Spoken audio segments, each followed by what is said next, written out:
If your SEO strategy in 2026 is publishing more content, tracking more impressions, then you're already behind.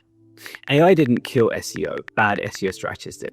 SEO in 2026 isn't about hacks, loopholes, or reporting every Google update, because that's going to continue to happen anyway. It's about alignment and governance and just overall good execution. And the uncomfortable truth is most SEO teams are just reporting activity instead of outcomes. So today I want to break down what still works, what's dead, and what's risky in SEO as we head into 2026. Hi, my name is Jason Pittock, and today I'm going to be breaking down exactly your playbook for your SEO in 2026, whether you're a small business, a medium business, or an enterprise. I've been doing SEO for the past 10 years, and in this video, I'm going to share with you my experiences and exactly how I am building comprehensive SEO strategies for 2026.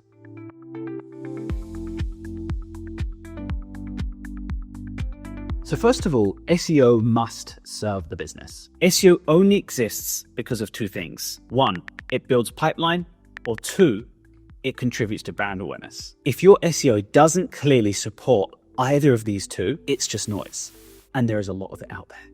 Impressions going up doesn't mean anything if it's not contributing to organic, non-branded clicks or pipeline. Keyword growth doesn't really matter if people aren't actually spending time on your website and navigating through to where you need them. In 2026, leadership doesn't need just pretty dashboards and, vanity metrics and reporting this and that and the other. They really want clarity on impact, because there is so much to take information from, but so little actually know what to look at and what they truly need to know. So let's break down some of the SEO fundamentals that still win. Despite everything going on about AI search and the fundamentals and this and that and the other, there are a few fundamentals which I see still work every single day. And these fundamentals day in, day out provide results, whether it is massive sites with 5,000, 10,000, 50,000 pages, or it's small sites between 5 and 10 or even 50 pages. These fundamentals still consistently outperform all of the new hacks and different tactics. Title tags still matter. Intent still matters. Clean URL structure still matters. Internal linking still matters. Your site authority still matters. Content that's clear, structured, and genuinely useful still wins, because both search engines, as in legacy search, Google, Bing, and AI interfaces and search systems rely on that data and that content and those signals. Making content for people, not bots, hasn't changed. In my opinion, everyone is trying to create content to game the system, but overlooking the most important piece of the puzzle, which is the customers and the people that are actually signing up to your products, your services, buying your products or your services. If your content isn't tailored towards your ICP or your ideal customer profile or your audience, then you're overlooking one of the most important parts of any SEO strategy: intent alignment. Now, unfortunately, it's very easy to fake it now. There are so many easy ways to create content and just spin up pages and content systems overnight with the help of AI. Now, a couple of months ago, I launched a Learn AI for SEO traffic system, where I share exactly how you can use AI to benefit your SEO strategies without losing the quality of your voice and obviously your identity. Now, not everyone takes the time to do that the right way. So there is a lot of bad quality content because people are just creating more because they're chasing vanity metrics and they're not actually building a real use case around what is the purpose of the content and what problem am I solving for the person who's reading it. And unfortunately for them, both AI search and legacy search know this very well. Therefore, people creating bad content, if they're your competitors, this is an advantage for you, because you can go out there and create genuine content that really aligns with your ICP and your audience. Site structure, authority, and hygiene. Now, strong sites in 2026 have 2 or 3 things in common. 1, clear structure. 2, real authority. And 3, technical discipline and hygiene. Basically, keeping their house in order. Clean, hygienic sites perform very well. This means logical content hierarchies, no orphan pages or dead links or bad paths on your website, clean navigation, and just zero tolerance to technical debt. Now, when websites migrate and they launch new versions and they change structures, often things can get overlooked and just put under the carpet. We want to avoid that and we want to have a very clear, organized, hygienic foundation for an optimized site structure and an optimized site database. SEO hygiene clearly isn't exciting, or it's not sexy, or it's not the cool thing to do, but it compounds. And broken sites don't scale. And although that sounds harsh, it's a reality. And I see it every single day. Bottom of the funnel and middle of the funnel is where content is still printing value equals money.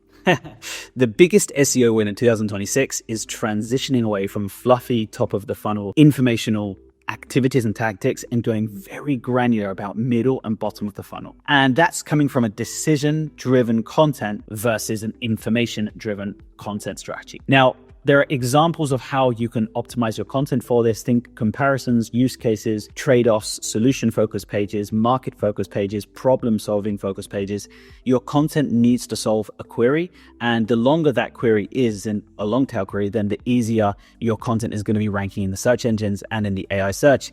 And if your content really doesn't help anybody, then it probably won't perform. So focus on solving someone's problem and then build in the SEO fundamentals that help you get more discoverable and overall more optimized for search. Now, the key here is moving away from top of the funnel to middle and bottom of the funnel. So what's dead in SEO in 2026? So first of all, unfortunately, informational content as a strategy is dead. Now, informational search as we knew it is effectively over because AI answers now absorb all of those generic informational searches. That doesn't mean people won't discover your brand through informational search, but the likelihood of it happening is now extremely low. Publishing high volume informational content without a full funnel role is probably just going to be a waste of time. It's just a losing game. That doesn't mean content is dead.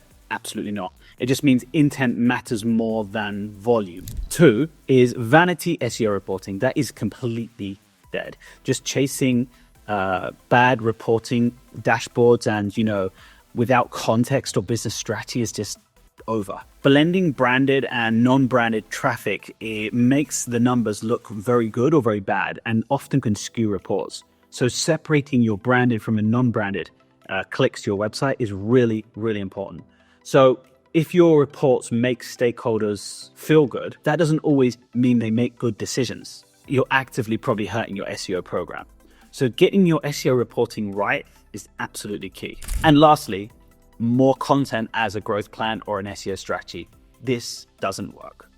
Only a small fraction of the internet content is ever found or discovered by users. Publishing more content over and over again doesn't increase your odds of just getting visible unless you create valuable insights or content for your audience. Publishing better aligned content does. 2 strong pages that rank and convert and get you cited and get you backlinks will outbeat 20 or 30 or 40 informational, low-ranking pieces of content that nobody reads or sees. So what's risky with SEO in 2026? So first of all, ungoverned AI content. Now, I've talked a little bit about AI for SEO adoption, but AI is an extremely powerful SEO tool, and it's something that can also be very dangerous without guardrails.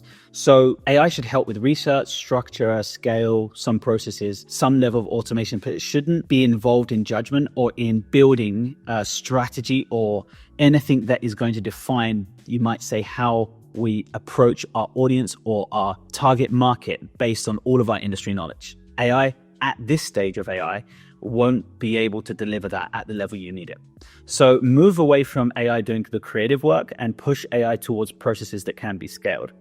Teams that just let AI publish unchecked content are quietly eroding away at their brand and their authority. Protect your existing wins before you scale your output of content. The next risk for this year is probably just forcing authority growth. So be careful when it comes to domain authority. And I've seen this happen in 2023, 2024, and in 2025. Sudden unnatural growth is really easy for the algorithms to detect this and probably penalize it. Now, the safest approach is just benchmarking your domain against the top 10 domains in your industry and growing at a believable pace. SEO and algorithms and Google and search engines and everything out there really just rewards consistency and not the shortcuts. So if you're looking for like a domain authority shortcut, you probably need to reconsider that, because I would consider it as pretty risky. That doesn't mean you shouldn't grow your domain authority. It just means the pace that you grow should be natural. Old tactics might be making the comeback. So some of these dirty black hat techniques, yes, they might be back. Now, I've got to be careful about what I say here, but there are some tactics that were written off 5 to 6 years ago, just before the pandemic. And I kind of see them resurfacing now, especially with AI search and external platforms, Reddit, Medium, LinkedIn, Parasite SEO, CTR manipulation, all of these tactics that were completely put out to pasture a couple of years ago. These may have an entry this year. This is probably risky. And again, I wouldn't recommend you to go out there and just chase this, but these can drive attention and some level of indirect value, but the risk hasn't disappeared. Some short-term gains can be seen, but there are some long-term consequences that will happen if you don't know what you're doing. So the AI search reality check, I don't think search is going to completely replace legacy search and SEO as we know it. It sits kind of on top of it, and I think it's an accelerator and kind of drives more velocity. But if your site doesn't perform well in legacy Google search, in Google standards, it won't perform well in just AI search as a rule. So there are a couple of things that still matter. And as we wrap up this comprehensive guide as to my playbook for 2026, I just want to share a couple of key considerations that will help your website in 2026. Core Web Vitals still matter more than ever. Structure of your site still matters more than ever. And clarity on how you align your SEO strategy with your business strategy still matters more than ever. Go about approaching your team and reporting to leadership in the right way with the right reporting. Make sure that you do track your AI traffic that is coming from referrals, whether it is ChatGPT, Perplexity, Claude, any of the others. Make sure that you're putting that alongside your organic search so you can kind of see what you're not getting from the AI overviews and the AI search interfaces, but you are now getting from these referral traffics. And just kind of treat it as part of your same organic ecosystem. So SEO in 2026 belongs to the teams who execute the fundamentals better than everyone else. And not the loudest teams, not the fastest publishers, not the sites with the most pages and the most amount of content. It's the sites that are going to be the most disciplined and that stick to the plan and stick to the fundamentals. If this helped, share it with somebody that you know, share it with someone in your team, share it with your manager or your coworker or someone that you know would be interested in how to make AI and SEO come together in 2026 and be successful in your business. So with that being said, wish everyone a happy end of their year, and I hope everyone starts 2026 extremely strong, and I'll see you in the next video. Thanks and goodbye.